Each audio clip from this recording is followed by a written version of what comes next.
Bonjour, dans cette vidéo, nous allons découvrir l'interface du logiciel qui s'appelle MBOT Simulator, édité par la société Irai, par Stéphane Massard, qui permet une simulation du robot MBOT, qui est généralement programmé avec MBlock, mais d'autres interfaces également.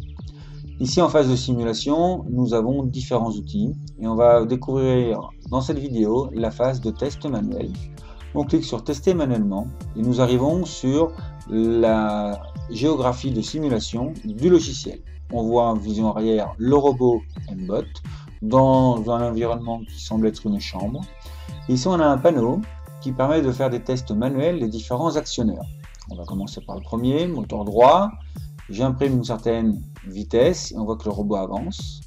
Si je réduis et que je passe en valeur négative, le robot recule.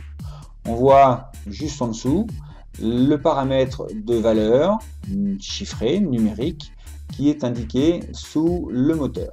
Et là, on peut remarquer que est coché même valeur pour les deux moteurs. Si je décoche cette case, je viens désolidariser les valeurs des deux moteurs. Par exemple, j'imprime une vitesse au moteur droit, la roue droite va avancer, et comme il s'agit d'une direction par variation de vitesse d'entraînement, en actionnant le moteur droit, le robot va tourner à gauche. Si j'actionne le moteur gauche, le robot va tourner à droite.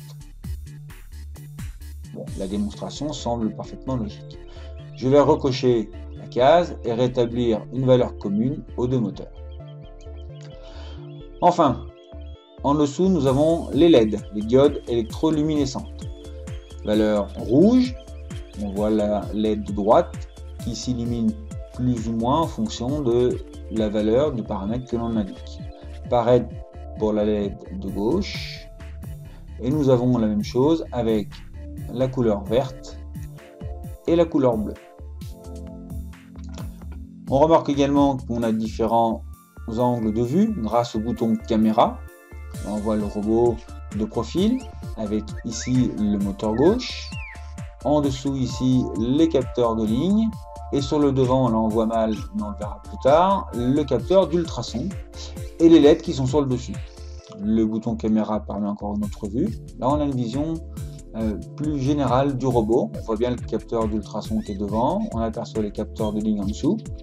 Et puis même dans une vue différente, on peut toujours actionner les différents actionneurs justement du robot. Si je désolidarise, on va pouvoir observer le robot dans sa vision globale en le faisant tourner à gauche. Voilà. Je vais revenir sur caméra et là je reviens sur la vision initiale qui est de dos par rapport au robot.